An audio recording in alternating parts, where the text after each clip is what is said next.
Hi everyone, this is JK Jax back at it again with another chess video. I'm going to be covering middle game fundamentals today. Why is middle game fundamentals important? Chess is not only about opening, there's also middle game and end game. So we're going to be covering that today. First things first, let's start with do not snap trade. This is one of the most important things to follow when you're in the middle game. One of the most important principles. Why don't snap trade? In this position, many beginners go like, ooh, free queen, anga banga, put 2 and 2 together, take this queen. And the game is a complete draw. Oh, damn. Now, back to this position. Instead of taking, what can we do? We have a framework that's called CCA. Checks, captures, attacks. Alright. CCA. Checks. Is there any checks in the position? Is it good? And the part that is difficult for many is the is it good part, because you actually need to calculate. So instead of calculating one move, try think 2 to 3 moves ahead. After you take the pawn, what can he do? He takes the rook, right? Now, do you have any other check in the position? Yes, there's only one check, rook g1, and it happens to be checkmate. This is called the Arabian's mate, where the knight is in the corner. When the rook gives a check to the king in the corner, that's defended by the knight, and the knight also covers the h2 square. This is the Arabian's mate. Do not snap trade and look for checks, captures, attacks first. That's why don't always take. Look for checks first, then after that, captures. If there's no captures, there's a last thing, the A. The A stands for attack. Can you attack anything in the position? In this position, white plays bishop h6. You may think, this is a fine move. You're trading, right? We're trading a piece for another piece. And in the end, the value is equal. Not really. Yes, I know it's a bishop for bishop, but some bishops are better than the other. In this position, you can see that this dark square bishop is bad because it's closed in. What do I mean by closed in? The pawn and the knight, it cannot see anything. Think of the pawns like walls. They are essential walls to protect your king and also control space, right? With the pawn here, you don't see anything. You are like Helen Keller, this bishop. This bishop is Helen Keller. It cannot see anything. It cannot hear anything. Because chess pieces can't hear. They can only see. So, you control no space in the opponent's territory. Your bishop controls 2 squares. And maybe some squares here. But of course, the pawns are blocking. So, 2 squares only. So why on earth would you want to trade your bad bishop for the good bishop? Okay, this is your good bishop. Don't trade it for the bad one. You want the other way around. You want to trade your bad bishop for the good bishop. Okay, how you know when it's a good and bad bishop? Depending on how freely your bishop can move and how much squares they see in the opponent's territory. So instead of this, evaluate. Okay, let's analyze. Take a moment, okay, to calm down and understand your position. The knight is well placed. It's a good piece because it wants to jump towards the center and control more squares in the opponent's territory.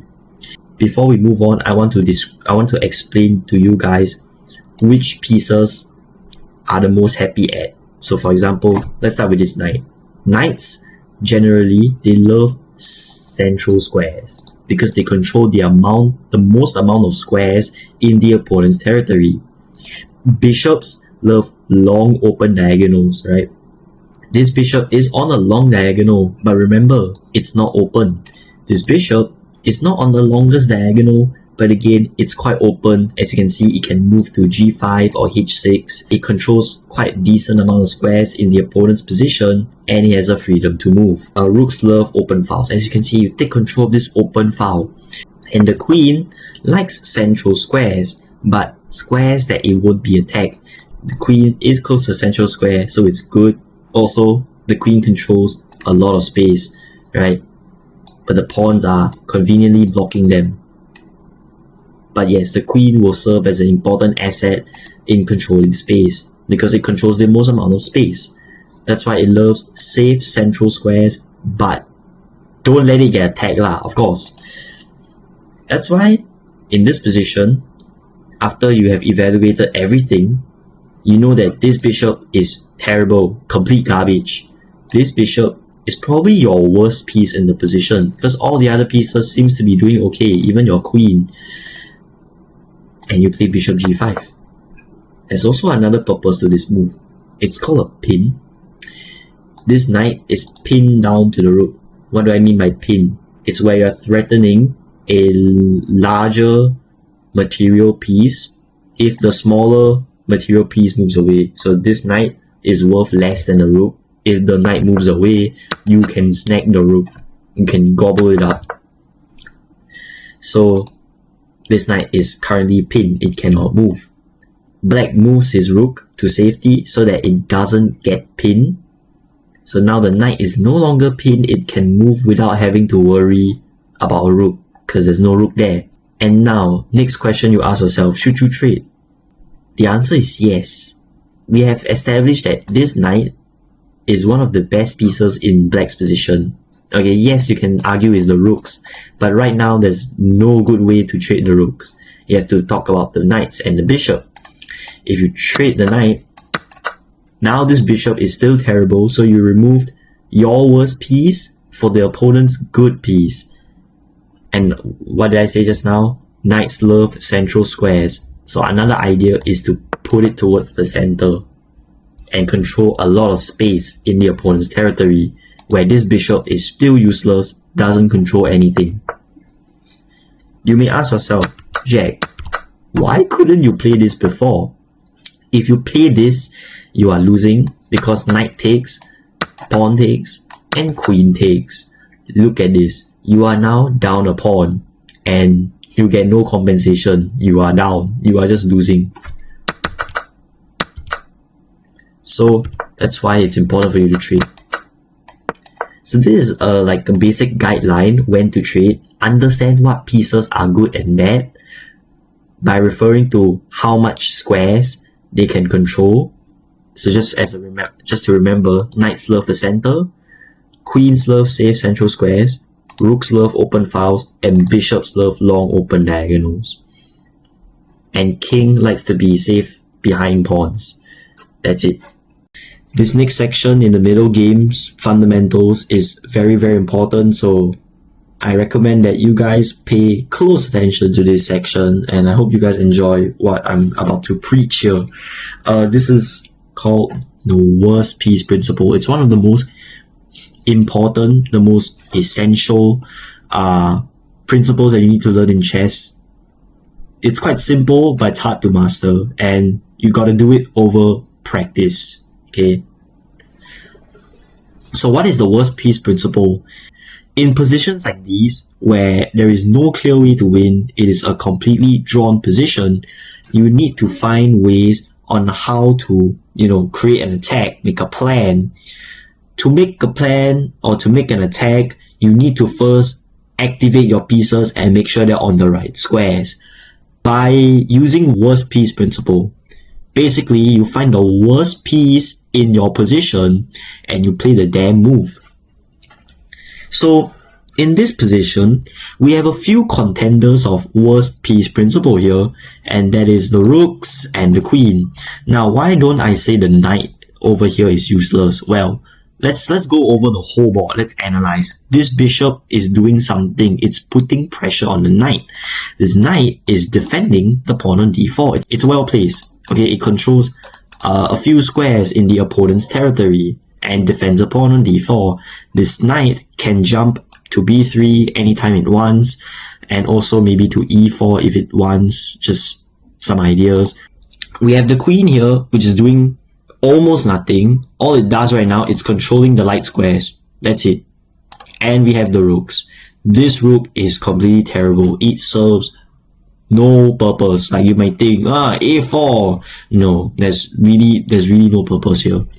Okay, so this rook is useless, and this rook is also useless because it's not serving a purpose. What you do? Make them useful by moving them. Simple. Very easy principle to follow. Just move. We have two ways to play. Rook e1 and rook c1. Both are very good. And there's also another way to play this, which is queen c2. What's the idea of queen c2? Well, another idea in the middle game is to make the rooks see each other. Imagine you are the rook on a1, your best friend is on f1, and your mother, which is the queen, is blocking the way. It's like, say, no, you cannot go leave the house yet.